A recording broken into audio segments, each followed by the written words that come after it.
안녕하세요. 홍성추입니다. 오랜만에 인사 올립니다. 그동안 제 개인적인 일과 여러가지 사정으로 여러분을 대하지 못했습니다. 이제 여러분들과 재벌가 이야기를 다시 하려고 합니다. 오늘은 좀 소프트한 주제로 여러분 앞에 섰습니다. 이른바 재벌가 여인들입니다.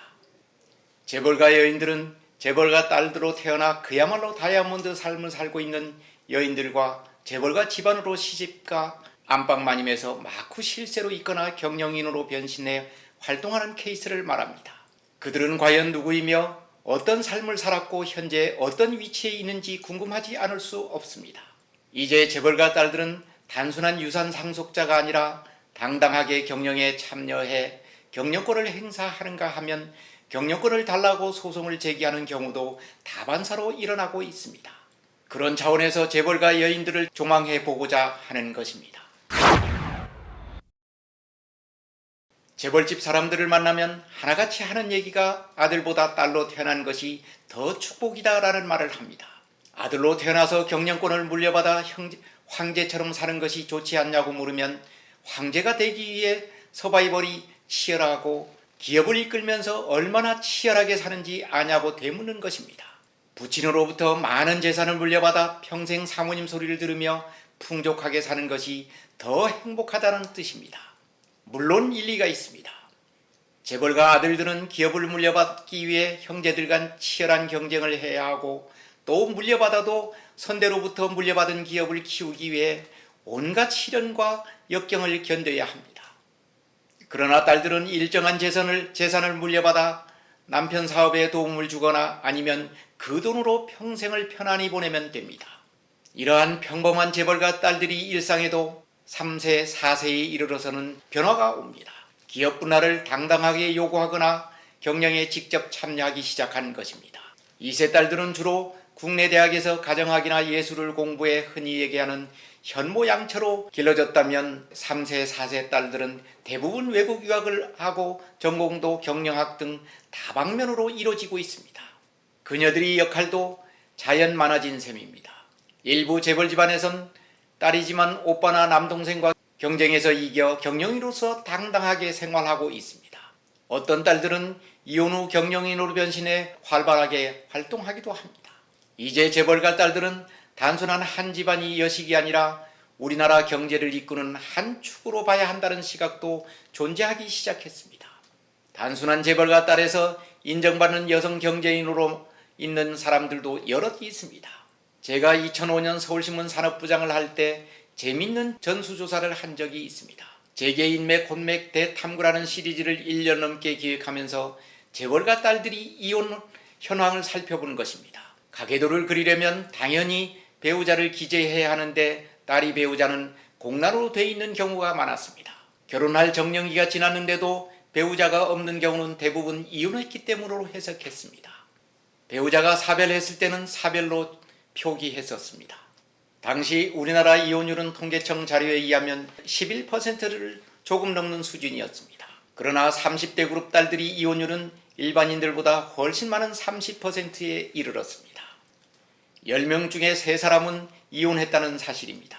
실제로 대그룹 가문 중에 이혼한 여식이 없는 가정이 없을 정도로 많았습니다.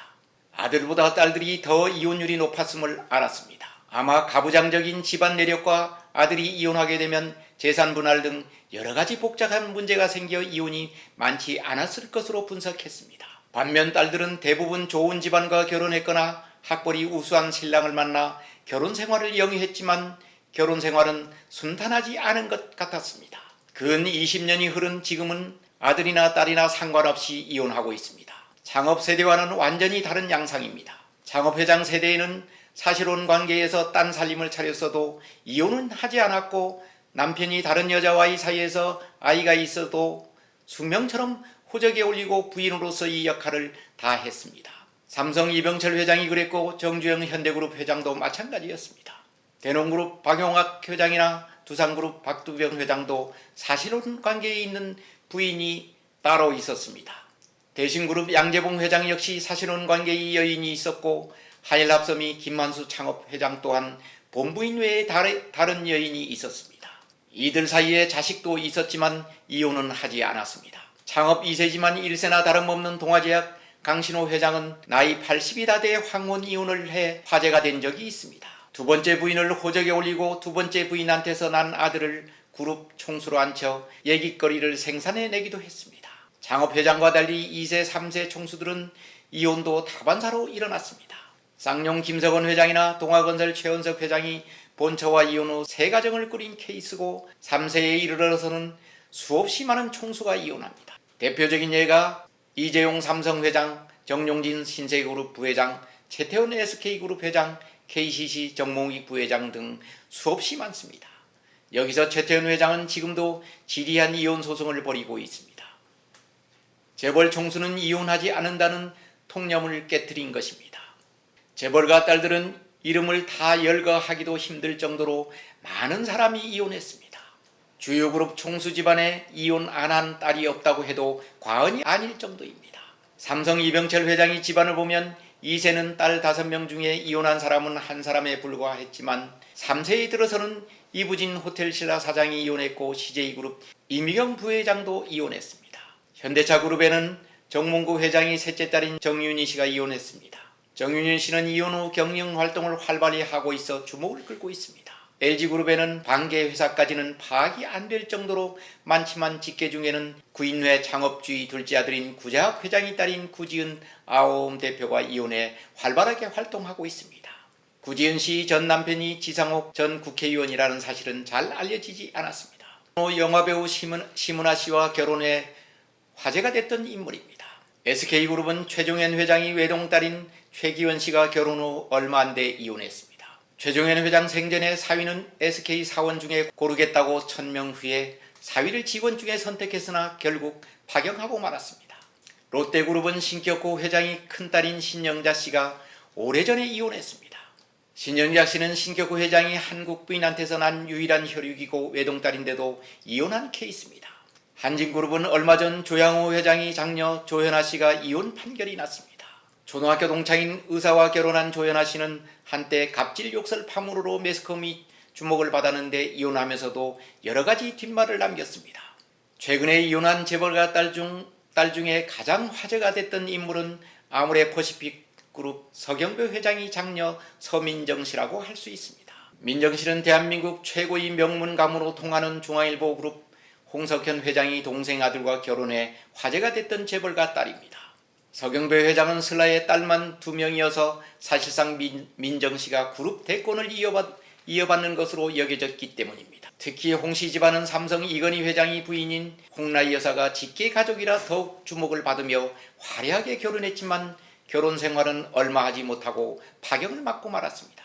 이들이 이혼 사유는 여러 가지 말들이 나오지만 아직은 베일에 쌓여 있습니다. 그냥 설들만 무성할 뿐입니다. 저 역시 이 부분에 관심을 갖고 취재하고 있습니다. 나중에 밝혀지면 한번 다뤄볼 작정입니다. 재벌가 딸들은 대부분 정략 결혼이나 통혼이 주류를 형성합니다. 물론 평범한 집안과 결혼한 케이스도 있습니다. 그런 부분은 극소수에 불과할 뿐입니다. 대표적인 예가 삼성가의 이부진 사장과 이무재 씨로 평범한 사원이었던 이무재 씨가 그룹 총수의 장녀와 결혼한다고 해서 온갖 화제를 불러일으켰지만 결국 이혼으로 막을 내리고 말았습니다. 1960년대와 70년대 초반엔 대부분 정략 결혼이 주류를 이뤘다고 할 수 있습니다. 정권 실세 집안과 재벌가 집안이 이루어진 케이스입니다. 창업회장이 똑똑한 사위를 고른다고 학벌이 좋은 사위를 택한 경우도 허다했습니다. 그러나 1980년대를 넘어서며 재벌 집안끼리 결혼하는 통혼이 대세를 이룹니다. 재벌이 힘이 커지면서 정략 결혼보다 비슷한 집안끼리 결혼하는 게 낫다고 생각해 혼사를 맺는 경우입니다. 재벌가 사모님에서 당당하게 경영인으로 변신해 사업 현장에 나서는 이들도 많이 있습니다. 대표적인 예가 애경그룹 장영신 회장입니다. 남편이 일찍 사망하자 평범한 가정주부에서 기업 총수로 변신해 대그룹으로 키운 여걸로 통하는 인물입니다. 이 장영신 모델은 많은 재벌가 미망인들이 로망이었습니다.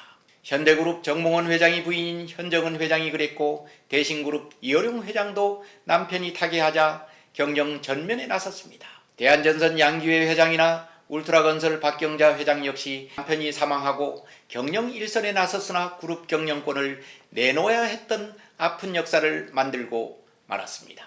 가정주부에서 경영인으로 변신이 얼마나 힘든 일인가를 증명해주는 사례가 아닐 수 없습니다. 그러나 재벌가 미망인들이나 사모님들이 경영 일선에 나서는 일은 앞으로 수없이 많을 것이라는 것이 제게의 대체적인 시각입니다. 재벌가 딸들이나 사모님들은 이제 당당한 경영인이 한 축으로 자리 잡아 맹활약할 것으로 여겨집니다. 이들이 경영 실험이 우리 경제 발전에 독이 될지 아니면 약이 될지 아직은 미지수입니다. 이들이 현실을 앞으로 제가 조망해 보고자 합니다.